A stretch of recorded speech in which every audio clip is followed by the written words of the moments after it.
Video ini aku khusus dedikasikan untuk kalian yang suka pakai emoji kepala batu. Ada sebuah pulau terpencil yang letaknya itu ada di bagian selatan Samudra Pasifik. Pulau itu adalah Pulau Paskah atau yang biasa dikenal dengan nama Rapa Nui. Nah, ada sesuatu yang menarik nih dari pulau ini, yaitu banyaknya patung-patung dengan tinggi lebih dari 4-9 meter yang tersebar hampir di seluruh kawasan pulau. Keberadaan patung-patung ini kemudian jadi misteri, mulai dari kenapa patung ini dibuat, caranya gimana, terus yang paling bikin peneliti penasaran, gimana caranya mindahin patung-patung ini. Soalnya patung-patung ini tuh beratnya hampir sekitar 10-82 ton. Nah, dari situ muncul banyak teori. Ada yang bilang kalau patung-patung ini dibuat sama raksasa yang dulu tinggal di pulau itu. Terus ada juga yang bilang kalau patung ini dipindahin dengan metode khusus. Dan gak pernah ketinggalan teori yang selalu muncul di setiap kita bahas peninggalan sejarah, yaitu teori kalau patung-patung ini dibuat sama alien yang datang dari masa lalu. Nah, kalau versi cerita folklore dari masyarakat Rapa Nui, katanya patung-patung ini tuh nggak dipindahin, tapi mereka hidup, terus patung-patung ini berjalan sendiri. Dan percaya atau enggak, beberapa ilmuwan setuju kalau patung ini tuh emang berjalan menuju ke tempatnya. Kok bisa?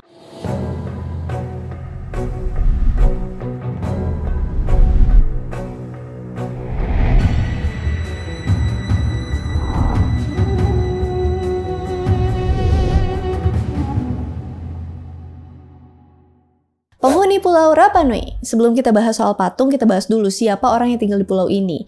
Pulau Rapa Nui ini masuk dalam wilayah negara Chile. Nah, buat pergi ke Pulau Rapa Nui, kalian bisa naik pesawat selama 5 jam dari Chile.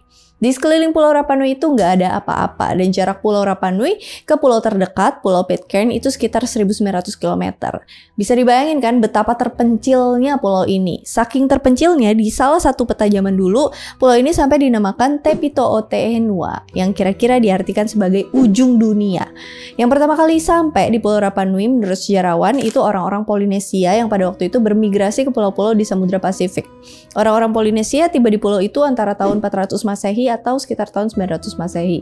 Menurut cerita orang-orang lokal Rapa Nui, pulau ini ditemuin sama pemimpin suku mereka pada waktu itu yang dikenal dengan nama Hotumatua. Mereka sampai ke Pulau Rapa Nui pakai perahu kecil kayak gini nih. Waktu itu di Pulau Rapa Nui itu nggak bisa dihuni, soalnya daerah ini tuh terpencil, pulau ini juga sangat kecil, bahkan kalian bisa kelilingin pulau ini cuma dalam waktu sehari aja dengan berjalan kaki. Tapi untung aja orang-orang Polinesia bawa tanaman-tanaman yang biasa mereka makan di tempat asalnya dulu. Kayak talas, sukun, kelapa, ubi, pisang, tebu, kunyit, kava, dan beberapa ayam dan juga tikus. Tapi karena di pulau itu nggak punya sumber air tawar, makanya beberapa tanaman yang dibawa sama para penduduk awal pulau ini tuh nggak bisa tumbuh dengan baik. Kalaupun pengen bercocok tanam, mereka tuh cuma bisa mengandalkan air yang berasal dari air hujan dan dari danau yang ada di kawah bekas letusan gunung di pulau itu. Itu baru soal air, belum soal makanan. Sumber makanan di pulau itu tuh sangat terbatas, limited. Sampai-sampai mereka tuh harus makan tikus. Entah emang makan tikus itu bagian dari cara mereka hidup atau mereka cuman doyan aja makan tikus. We never know. Dan mungkin ada di antara kalian yang mikir, kok mereka tuh nggak makan ikan aja? Sayangnya di sekitar pulau itu nggak ada sama sekali ikan, karena pulau itu punya garis pantai yang berbatu. Jadi mereka harus melaut jauh ke lautan luar pulau buat dapetin ikan. Dan itu pun nggak sering dilakuin karena faktor cuaca dan arus laut yang kuat. Apalagi kan perahu mereka masih ngandelin angin dan tenaga manusia. Jadi hidup di Pulau Rapa Nui itu bisa dibilang sangat-sangat susah. Biarpun susah ya, somehow mereka berhasil bertahan hidup ratusan tahun di pulau itu. Sampai akhirnya orang Eropa datang dan hancurin penduduk Rapa Nui. Patung Moai. Kalau bukan karena adanya patung Moai di pulau ini, mungkin pulau ini tuh nggak bakalan dinotis sama orang-orang ya. Dan anehnya, walaupun orang-orang Polinesia ini nyebar ke pulau-pulau lain kayak Australia, New Zealand, dan pulau-pulau lain di Pasifik, tapi patung Moai ini secara spesifik hanya ada di Pulau Rapa Nui. Ini tolong dikoreksi kalau salah ya, siapa tahu ada juga di negara lain. Makanya hal inilah yang bikin Pulau Rapa Nui itu terkenal, dan bahkan patung Moai ini dijadikan sebagai salah satu emoji yang pastinya beberapa dari kalian sering banget pakai emoji ini. Judging face. Dan walaupun kalau di emoji itu cuma nampak bagian kepalanya aja, sebenarnya patung Moai ini punya badan ke bawah. Tapi karena sebagian tertutup tanah selama ratusan tahun, makanya waktu orang-orang Eropa datang, mereka ngira kalau patung Moai emang dibuat cuma kepalanya aja. Pastinya kita bertanya-tanya ya, patung ini tuh fungsinya sebenarnya buat apa sih? Terus gimana cara buatnya? Nah, kalau ngomongin soal patung, kalau kalian perhatiin buat orang-orang zaman dulu kalau mereka bikin patung pasti cuma ada 2 alasan. Yang pertama tentu aja mereka bikin patung buat dewa atau Tuhan yang mereka sembah. Yang kedua buat orang-orang yang mereka hormati. Nah, patung Moai dibangun sama orang-orang Rapa Nui buat menjadi tempat sementara jiwa-jiwa para pemimpin suku mereka. Orang Rapa Nui percaya kalau pemimpin mereka tuh keturunan dewa dan bakal jadi dewa kembali setelah mereka meninggal. Karena para kepala suku ini dianggap sebagai keturunan dewa dan juga suci, makanya mereka dibikinin patung. Dan ketika patung itu diisi sama jiwa pemimpin suku Rapa Nui, maka patung itu punya kekuatan supranatural yang bisa menjaga orang-orang Rapa Nui dari segala macam hal yang nggak diinginkan. Jadi bisa dibilang patung Moai ini adalah semacam tempat tinggal roh penjaga pulau Rapa Nui. Patung-patung Moai ini kemudian ditempatkan di sebuah altar batu yang disebut Ahu yang ada di pantai, dan wajahnya itu dihadapkan ke arah dalam pulau, bukan menghadap ke arah laut. Tujuannya supaya patung ini tuh bisa ngelihat dan menjaga orang-orang Rapa Nui yang tinggal di dalam pulau itu. Patung ini juga dibuatin mata, jadi patung ini seakan-akan hidup dan melihat mereka. Patung-patung Moai diukir dan dibentuk dari batuan tuf atau tufa, yaitu batuan yang terbuat dari endapan debu vulkanik yang ada di kawah Gunung Rano Raraku. Patung-patung ini kemudian diukir dan dibentuk pakai alat-alat sederhana dari batu. Menurut beberapa peneliti, setiap patung yang dibuat membutuhkan waktu sekitar 2 tahun. Nah, pembuatan patung ini tuh nggak sembarangan. Orang-orang yang ahli membuat patung kemudian dikumpulin secara berkelompok, dan kelompok itu dipimpin sama pemahat yang udah jago alias sepuh. Diperkirakan awalnya motong batuan vulkanik itu dengan bentuk balok. Habis itu mereka memahat secara detail bentuk mata, hidung, alis, bibir, sampai bagian depan badan. Setelah bagian depan selesai, mereka lanjut ngerjain bagian samping patung Moai. Setelah bagian depan samping selesai, baru deh bagian belakang dipahat dan dipisahin dari batuan dan dipindahin menuju tempat batu itu akan berdiri. Nah, disinilah para peneliti tuh masih bingung. Gimana caranya coba orang-orang penduduk Rapa Nui mindahin batu yang beratnya ribuan kilogram ke tempat yang sangat jauh. Apalagi di pulau itu sumber dayanya tuh sangat terbatas. Dan walaupun orang-orang Polinesia sangat kuat dalam artian insting survival mereka kuat, kayaknya kekuatan fisik mereka pasti ada batasnya nggak sih? Makanya banyak muncul teori-teori soal gimana cara mereka mindahin patung-patung Moai ini. Orang-orang asli Rapa Nui punya kisahnya sendiri soal gimana nenek moyang mereka mindahin patung Moai ke tempatnya. Jadi menurut cerita rakyat orang Rapa Nui, patung Moai ini dipindahin dengan kekuatan supranatural. Kekuatan supranatural ini dikenal dengan nama Mana. Kalau kalian bisa menguasai kekuatan itu, maka kalian bisa merintahin patung Moai buat berjalan sendiri menuju tempatnya. Mungkin agak sulit dipercaya ya, tapi beberapa peneliti nulisin kalau kekuatan supranatural itu emang ada.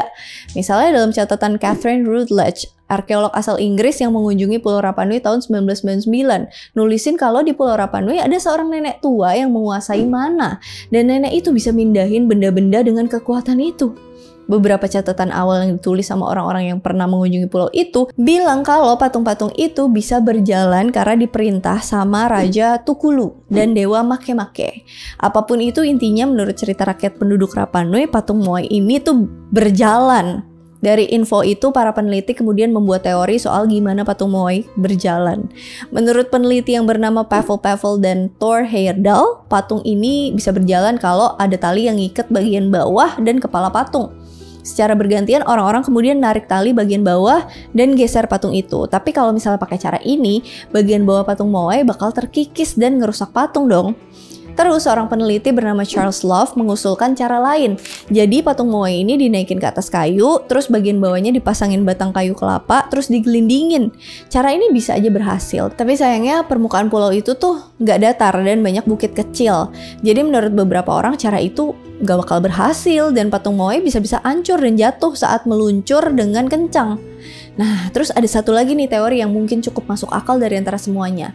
Teori ini disampaikan sama Terry Hunt dan Carl Lippo. Nah, teorinya itu mereka ngikat kepala patung Moai dengan tali dan ditarik dari 3 sisi. 2 kelompok narik sisi samping kiri dan kanan patung, terus sisi belakang nahan supaya patung itu nggak jatuh ke depan.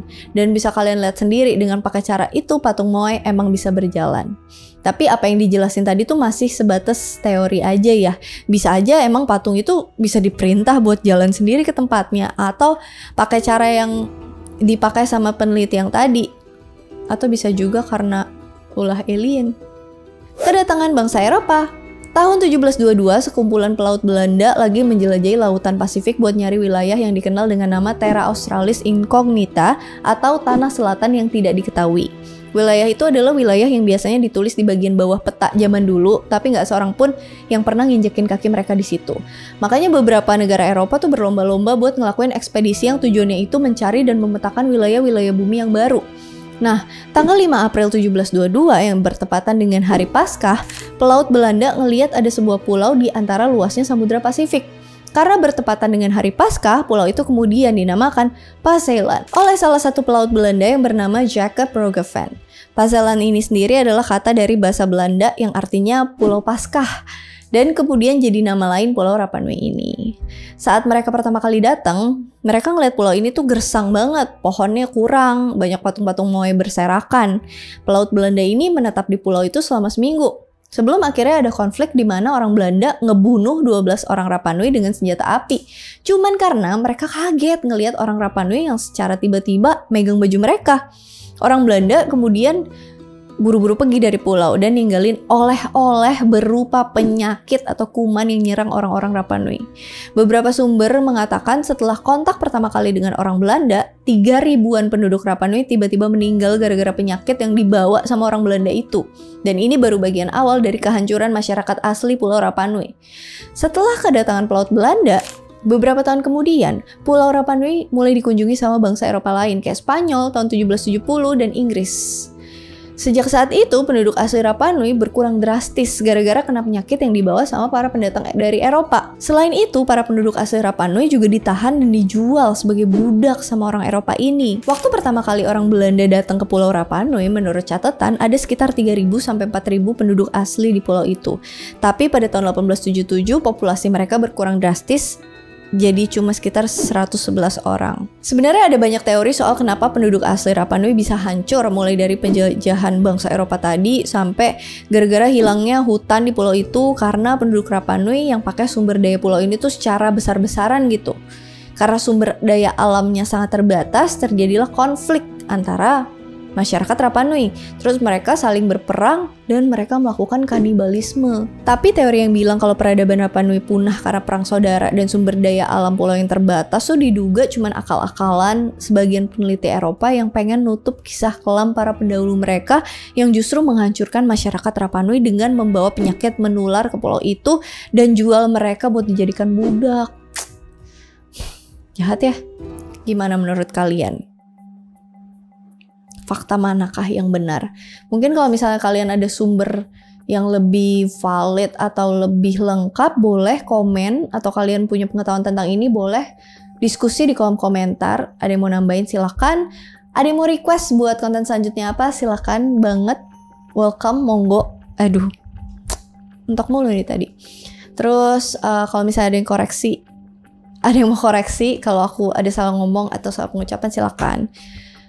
As always, thank you so much for watching. I hope you guys like it and I'll see you again on my next video. Begitulah Easter Island kita dan patung stone head-nya yang suka dipakai buat jadi emoji. Bye-bye. Dan ketika patung itu diisi sama jiwa setelah bagian depan selesai, mereka lanjut ngerjain bagian bilang kalau sampai bengek. Waktu pertama kali orang Belanda diduga cuman akal-akalan sebagian peneliti Eropa yang pengen menutup kisah kelam para penduduk. Yang pengen menutup kisah kelam. Udah deh.